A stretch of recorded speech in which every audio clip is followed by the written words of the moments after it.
Hello, hello. Welcome. Today's live broadcast is How to Start Dating Again. And I'm Jaki Sabourin, and welcome.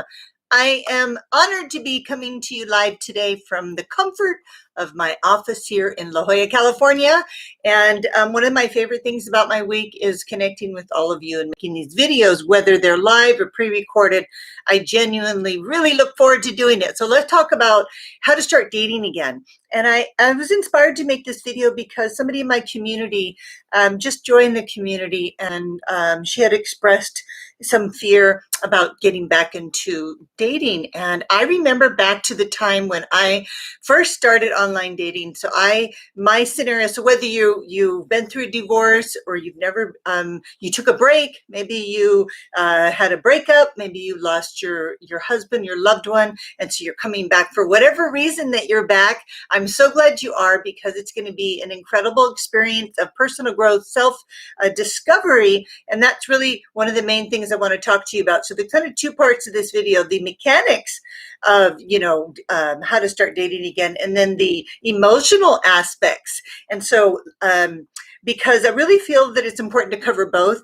And what happened for me is, I'm going to tell you a little story before I jump into the content, is that after my divorce, I decided it was time to, start dating again. And I wanted to bring somebody into my life. And I don't think at the time I realized and that all that comes with that, right? When you're going to get back out there and you start dating again, whether you, whatever your situation leading up to getting out there again, it's going to stir the pot. There's a certain amount of memories, feelings, things that you repressed, minimized, or denied for why that you haven't been dating are going to start to surface again.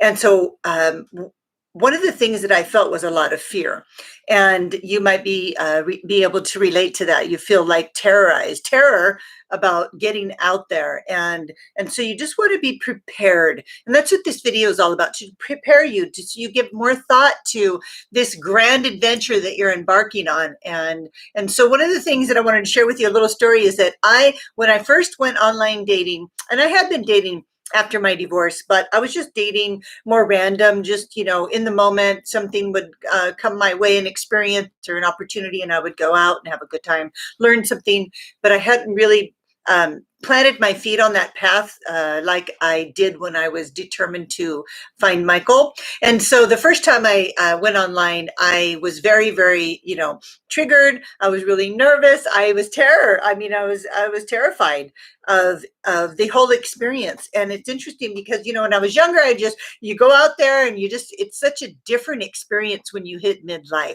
And so I remember I was going to meet a guy at Duke's, which is a little restaurant here down in the ocean. And I had became so upset and so nervous that I literally texted him and canceled.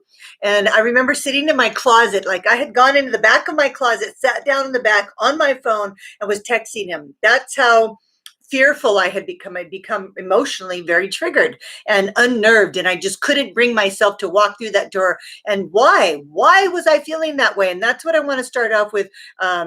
When you start dating again, this is going to come up, and maybe not to that degree where you're hiding in your closet, but the first tip that I want to give you is why you're going to feel certain things. So you want to remember that when you open your life up, you're opening yourself up, you're inviting somebody into your life, and they're going to become more intimate with you. And that's going to create a reaction inside of you, like it did for me. And that's what I want to help you be prepared. So the first tip I want to give you is to ask yourself, hi, welcome ladies. Nice to have you here. Hi, Jane. Hi, Faye.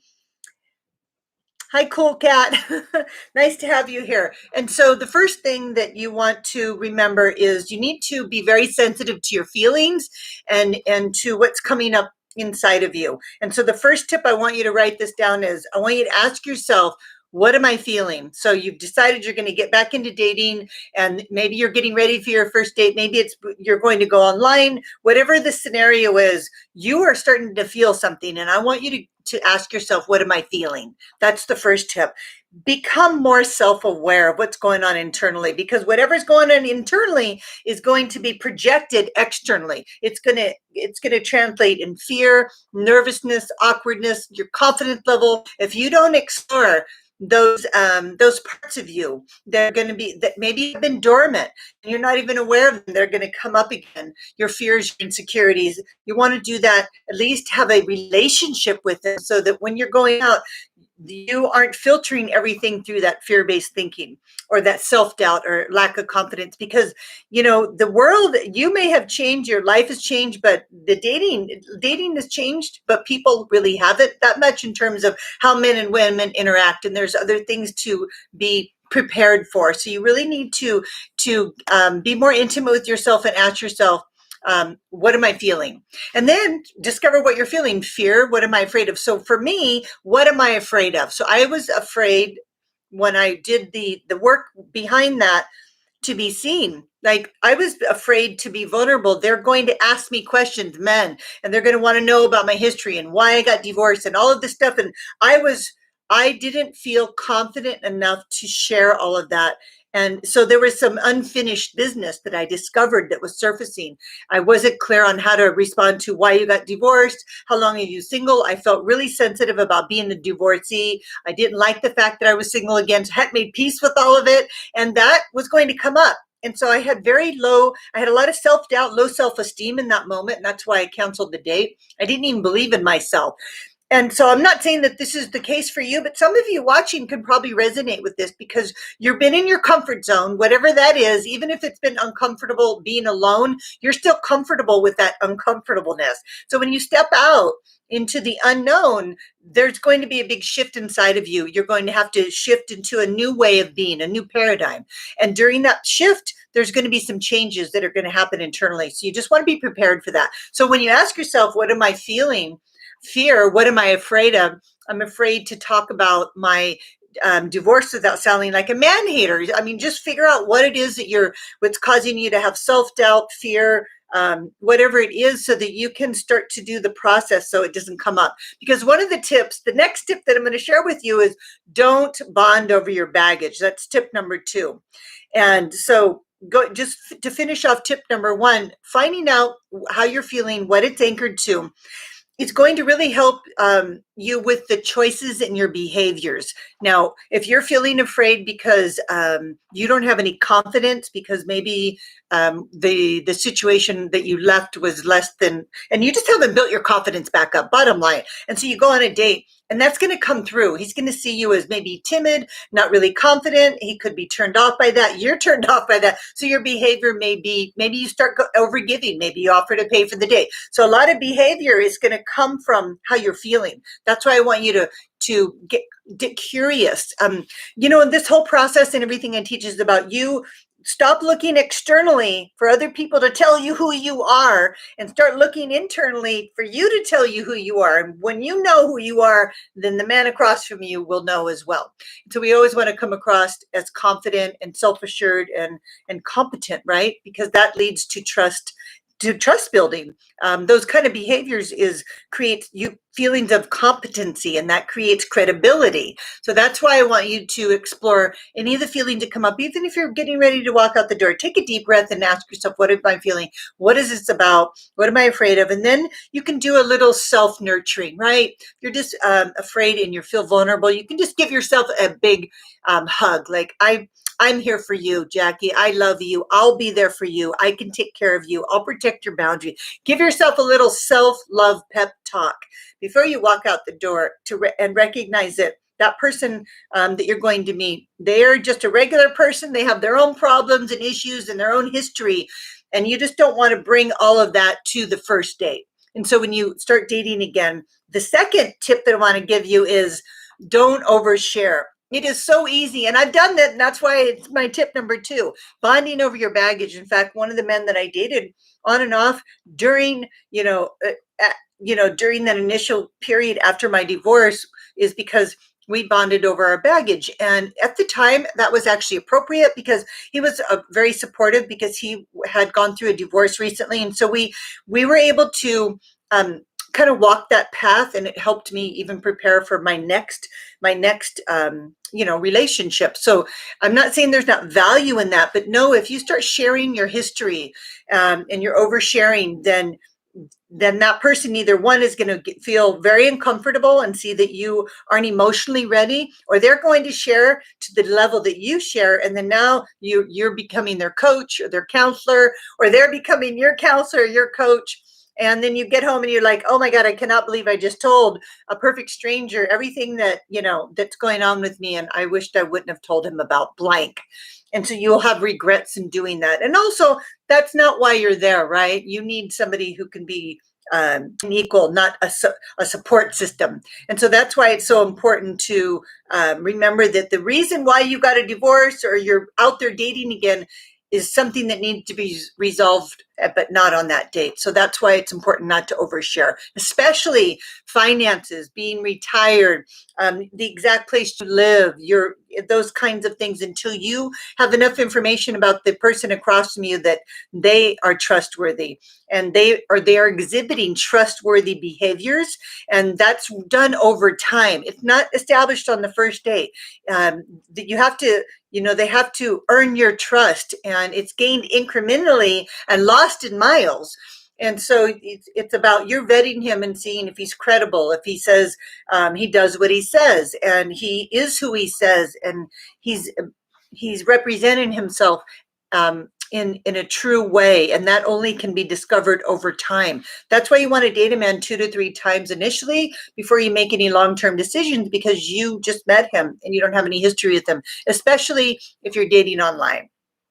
That's my second date. Now, second tip. The third tip is don't be so serious. Oh my goodness. And I was so serious because we're nervous, and maybe you're getting back out there after decades or after a breakup, and you might take it so seriously because you want to do a good job. You want to be on your best behavior. You want to put your best foot forward. But in that process of trying so hard, you take the fun out of everything because you're too serious. And one of the number one things that men are looking for in a woman is a fun, loving woman.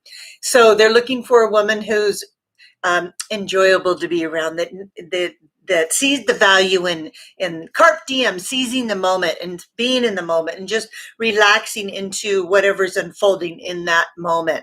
And so if you're too rigid and you're thinking and you're distracted in your thoughts, you're not in your feminine energy, that's going to show up. And that's why you just can't take it all so seriously. Great if you met the guy that you end up marrying on a first date, awesome, right? But I wouldn't go into it having any kind of expectation. And that leads to the next tip. And so the next tip is I want you to make sure that you remember to detach from the outcome. So detaching from outcomes is a lifelong process to learn this skill. It is a if you can master detachment from the outcome, then you really have mastered the game of life. So don't beat yourself up if you're still working on it. And basically, when we're really focused on an outcome, we're really rigid. We're like, it has to be this way. And when you're focused and you've got those blinders on, then anything that happens in that moment, say for example, the restaurant's overbooked and you have to go to a different one, or you don't get a good table, or the food turns out bad, but you had an idea, you had an attachment to it being perfect, the perfect date, it seemed a great conversation, and you just have this expectation that's so high that when it wasn't met, you're so disappointed that it's just not even reasonable. And so if you just set your intention to just have fun, no matter what happens, then you'll have a good time. And so detaching from outcomes is going to allow you to, it's going to free you up to enjoy the unfolding. And by the way, that unfolding is rich with information about who this man is. But when you're thinking about an end result, I wonder if he's, the marrying type, or I wonder if I should ask him if he wants to get married again, or whatever the agenda is on your mind. What happens is he notices that you're not really there. He's not present. And even though you like him and maybe he's good looking and he seems like he has a lot of potential, what he's going to see is somebody that's not there. And he can't connect to you when you're in your head. You need to come from your heart. And so if you can detach from those outcomes, you'll be sitting back, see what he does. You'll allow things to unfold, and that gives you all the information that you need in the moment if you're able to stay there and be present to what he says, what he does, and you pick up on all those little nuances.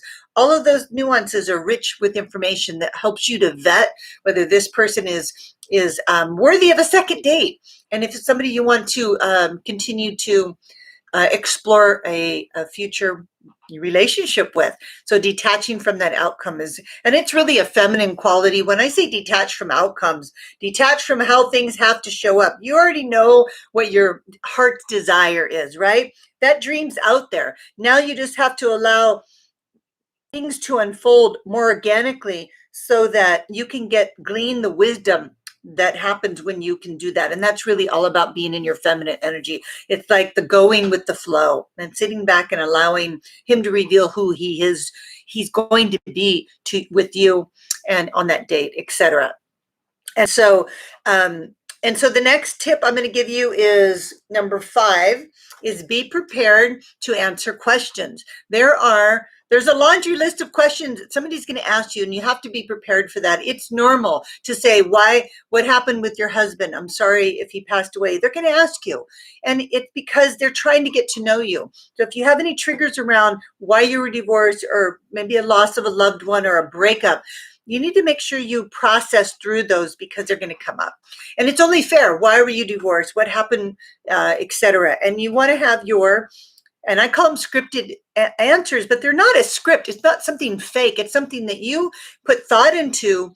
You've got your simple, basic answer. They're not asking for your whole life story. That's where the oversharing can come in. They're just asking for the bullets. So you're just going to go through why you got divorced, the basics, why you're dating again, what you've been doing, why you haven't been in a long-term committed relationship, etc. They just want to know, give them the bullets, and make sure you're prepared so that it comes out flawlessly as possible. So, because that's going to reveal a lot about whether or not they want to see you again. Even if you had a terrible divorce or breakup, you can say,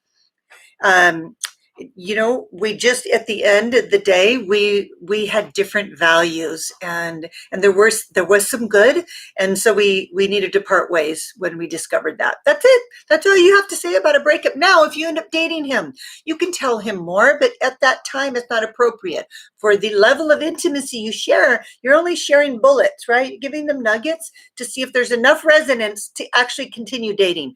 That's what the first date is about. Even second dates are about exploring a possibility of continuing to spend your time and energy and money on this person. And so be prepared to answer those questions. And then before I go into the sixth tip I want to give you, and then answer a few questions. If you're resonating with this conversation, then I have over 300 videos now I've created all for you ladies that are getting back out there, that are wanting to heal, empower yourself, overcome childhood wounds, etc. I've covered so much, and if there's a video that I haven't made on a particular topic, I welcome the suggestions in the comment sections. I always read the comments, and without those, I don't know what you need. So please talk to me, and you can post questions after this video in the comments, and I go back and read them. And like I said, this video was inspired by a comment that was made in my private group, my inner circle. And there's also information in the comment section below in the description about how to work with me and join my community in my inner circle. And so check that out. And don't forget to subscribe to the channel and ring the bell so that you receive notifications about my next video. I always post what I'm going to talk about the day before, and then you'll know what the topic is. And if you want to hop on my mailing list and get my blogs, etc., all the information down below. Okay, moving on to the final tip that I'm going to give you on how to start dating again. And so one of the most important things I want to leave you with is you really need to have clear boundaries. There are all kinds of predators out there, and I'm not saying this to scare you. I'm saying this to inform you.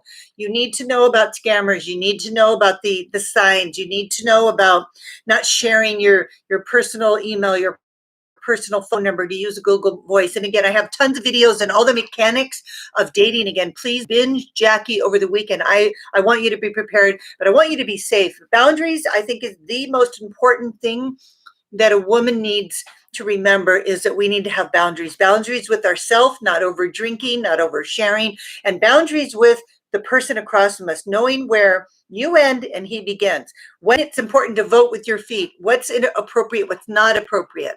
And so you need to be prepared to hold your clear boundaries. If you're not comfortable with him walking you to your car, you say, thank you, how thoughtful of you, but I've got it. And if you're worried about that, you go to the ladies' room.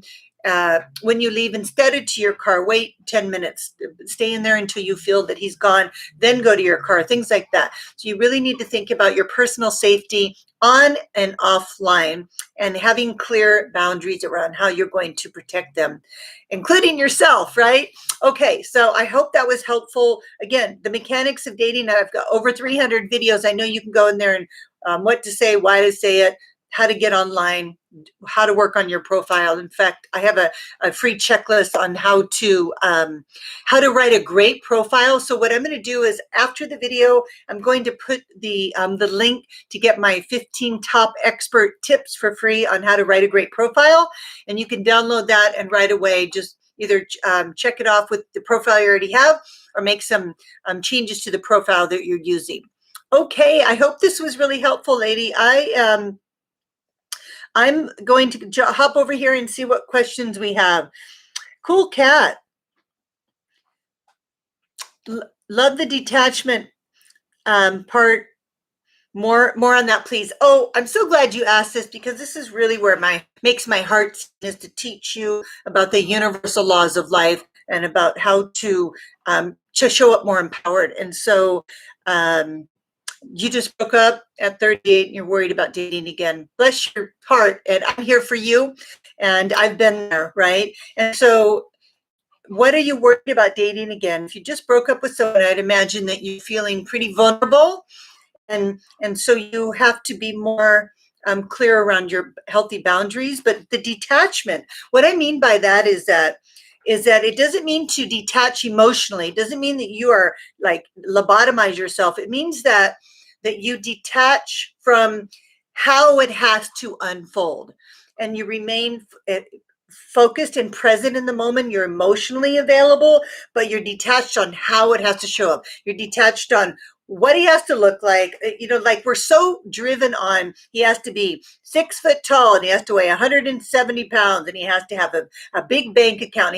All of these things. And it's just so, what happens is we miss out on all the opportunity that's showing up in the moment. And maybe he's not the one, but he's the one right now. And he might be helping you to, maybe he's very complimentary, or whatever the lesson is. There's always an opportunity for growth I think with everyone we meet. But if we're so focused on it has to be this way, you'll dismiss whatever's happening in the moment. You'll miss out on the gifts that could fall into your lap, and the wisdom that could come, the lesson that you could learn. And so it's like you have to detach from how it's going to happen, but be present for what's happening, and so that you don't miss out. And so I hope that's more clear. It is, like I said, it's an art. It's called the art of detachment, the art with living in the moment. And so does take practice, and this is something I teach and something that I live. It takes a lot of practice, but think about how much that we are always focused externally, and we're not really paying attention to the moment. And I'm going to give you a perfect example. I was getting I ran to the grocery store this morning, like at 8:00, and I mistimed a big appointment with my whole team. And I was thinking 11 a.m., but 11 a.m. Pacific, but it was really 8 a.m. Pacific. So of course I missed that. And while I realized that, because somebody from the meeting called and said, where are you? And it was like 8 a.m. I'm like, the appointment's not until 11. And she's like, no, it's at 8. And in that moment, I had my cart filled with things, right? A bag, and I was already bought the things. And I put them in the trunk and quickly drove home. And when I was pulling into my parking garage, I couldn't remember if I put those things in the trunk or not. I thought that I left them in the cart. I quickly opened my trunk and saw them. So here's why I'm sharing this with you. Hang on, because this is important. In that moment, I wasn't conscious. I went unconscious into thinking about, oh my God, I can't believe I missed the appointment. My mind was racing, that I don't remember my body carrying out the function of putting everything in my trunk. So I wasn't present at all until I literally have no memory of that 5 minutes, right? So that's what happens when you're on a date. For 5 minutes, you might be triggered about your breakup, right? Maybe if you go dating again, and I'm talking to the woman who posted this, and you're still processing the pain, then he might say something like, I really love that color on you, but you, for that 5 minutes, you went unconscious and you didn't catch it. And so now you missed it. You missed out on something, whether it was he shared that he's never going to get married again, or some kind of information you didn't pick up because you went unconscious in your pain, because you're still hurting and you haven't fully processed that, and whatever he said triggered you. And so that's why I wanted to give you an actual example. It happens. It even happens to me. And so if you stay present, focused in the moment, you'll be able to pick up more. You won't be so attached to, for example, finding another boyfriend right now. If that's your heart's desire, if you want to have children, I would say that would be really high on your list, because you want to make sure that you have enough time to call a new man in and get pregnant and have a family, right? And so that's going to be very important. And so it's important to recognize that could be driving driving you to be so focused on the outcome, like seeing if he's checks all these boxes, that you don't allow yourself to pick up on what's happening in that moment where he's revealing that he's actually not as generous as you need, or he doesn't listen as intently, etc. All the information that's coming to you. So let me know if that's helpful, if that gave you a little more clarity on the detachment, detaching from outcomes. And so healing will be very helpful, because when it's very hard to detach from an outcome when we're stuck in a thought process, because that thought process is kind of ruling all of our thinking. And so we can't see, I call it the 10,000 foot view. When you're in a breakup, or you're having a heartbreak, or any kind of trauma, you're down on sea level and you can't see much. If you've ever been in the water surfing, when you're lying down on the surfboard, you look up, that wave looks like it's 10 foot. But when you get on the wave, you're like, oh my gosh, it's 2 feet. Because I used to surf, and so I know. So it's like, you've got to get back on that 10,000 foot view. And that's what healing does. You're able to see the lay of the land, and you can observe everything so much more. And so I hope that's helping all of you. Okay, you're so welcome. It's such my pleasure. Can I like a man on the dating site first? Absolutely. In fact, I highly encourage that you do that. Remember, dating sites are like smiling at a guy that you see in a parking lot, or at the store, or at Starbucks. You're like, ooh, hi, you're smiling. You're giving him a signal, right? You're like, hey, I would be open to talking to you. You're not saying, love you, and I want to get with you. So it's much different. So why I want you to like men online is because you're letting them know, hey, I would be willing to have a conversation, start communicating with you. You're giving him the green light. That's all you're doing. You need to drop your hanky online, because remember, it's just a chat room. It's not a date.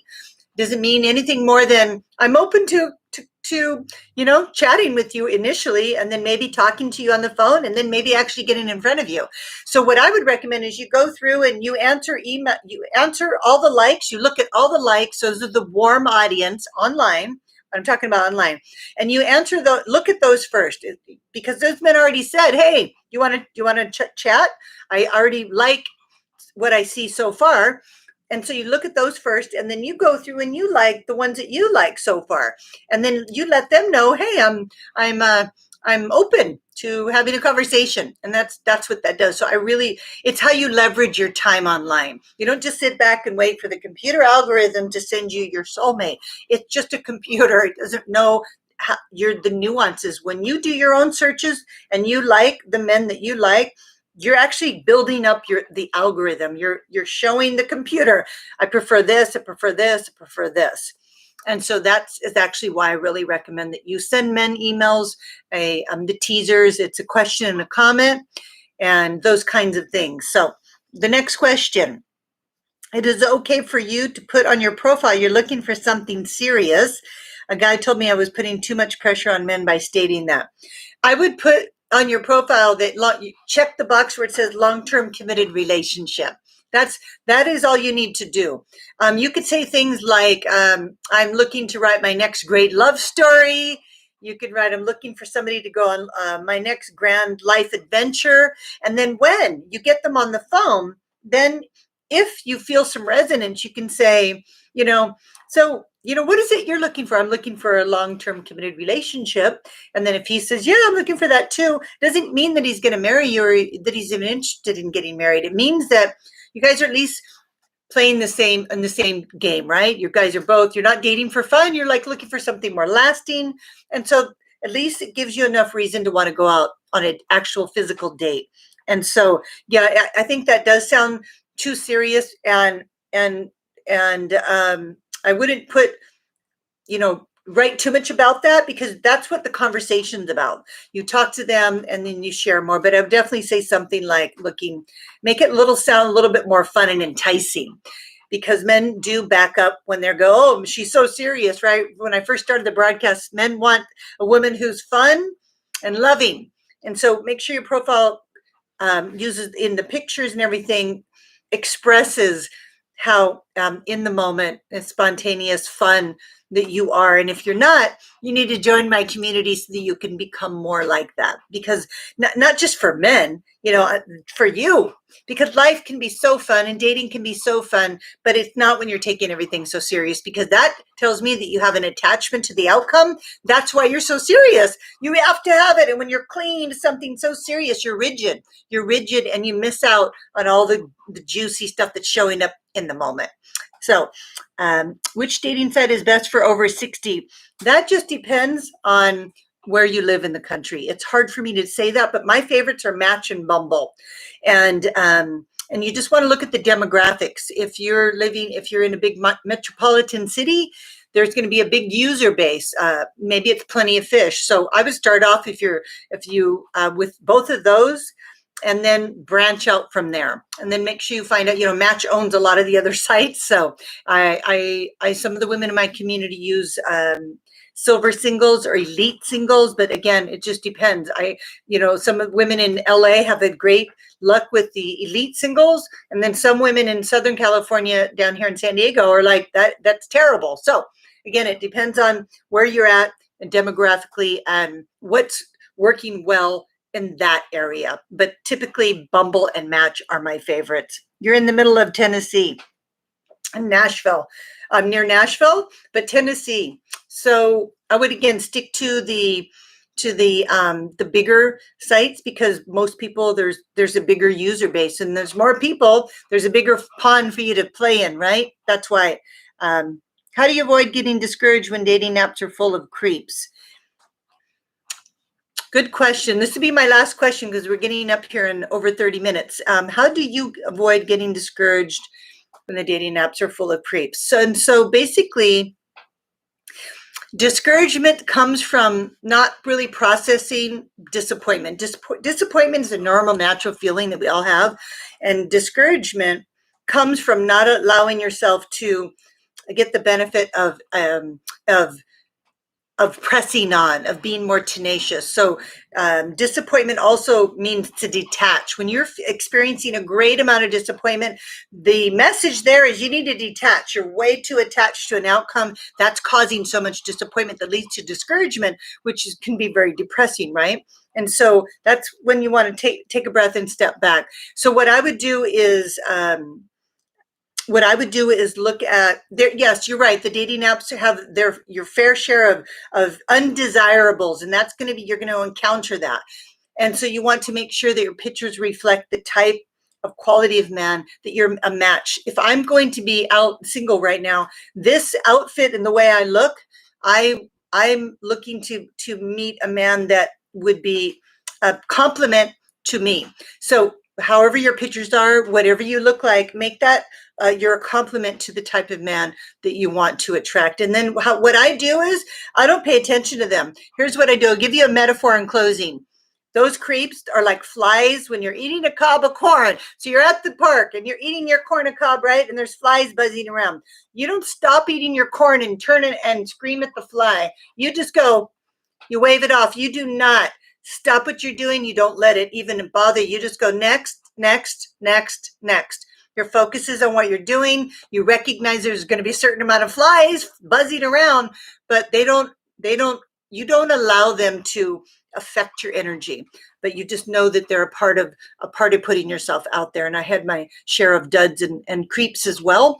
And so I just wave them off. Just try to remember that. Eating your corn, wave them off. Don't turn and direct your attention at them, because wherever your focus goes, your energy flows, right? So if you turn over here, all of a sudden you're going down a negative road, and now the next thing you see is a bunch of creeps. Because when you like are going to buy a car, or maybe you had dated a guy with a white car, all of a sudden you break up and you notice there's 1,000 white cars. So whatever you focus on, all of a sudden you see more of. That's why I'm saying don't turn your attention to them. Update your profile, tweak it a little bit, see if there's anything you're saying or doing in your profile. I'm not blaming. I'm just saying that take control of what you can, and the rest just next, next, next, next, next. So ladies, thank you so much for being here. I'm just sending you so much love, and don't forget to subscribe so that you know when I'm going live next. And I will see you on the next live broadcast. You guys take care and have a fabulous weekend. Bye.